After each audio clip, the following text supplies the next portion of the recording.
it is used to create large documents.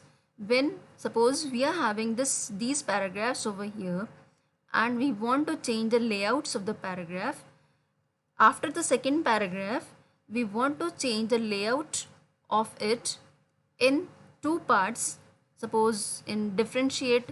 So we'll just go to layout and click on break and go to the continuous break. Here I am going to select this third paragraph, and after clicking on the third paragraph I'll go to layout, column, divide it in two columns. So this third paragraph is divided into two columns and its setting is changed. We can check these settings by reaching onto the home tab under the paragraph group and this show hide option. When we'll click on this show hide option, it will divide it, it will show its breaks wherever it is applied in the given document.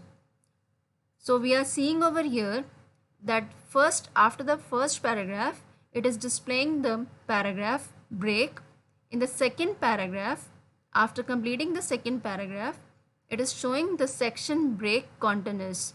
So a section break continuous is applied in the third paragraph, and this section break continuous is finished after completing this third paragraph. This way we can apply the section break continuous.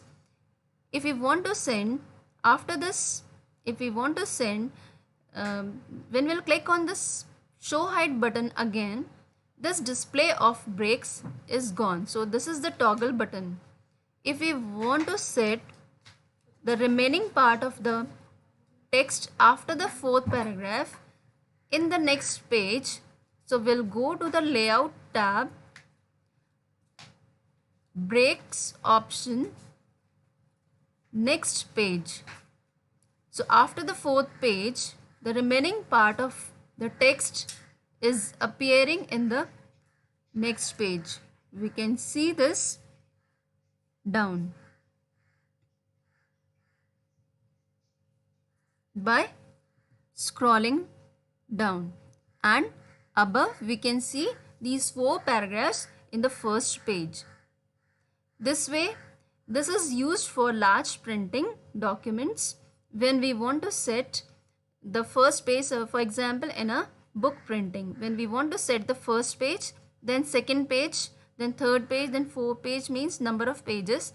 So the suppose the first chapter is finishing over here and we want to go to the next page, so we can apply next page section break. Suppose we are printing the text, the book, and we want to give the cover page of the new chapter, so we can use the break odd printing if we are giving in the odd page number, and even printing if we are giving in the even page number. Suppose I have applied here odd page, so we are seeing over here it has gone to the third page, and if I am giving over here break even page, so it has gone to the fourth page, showing this page 4. So this way section breaks can be applied.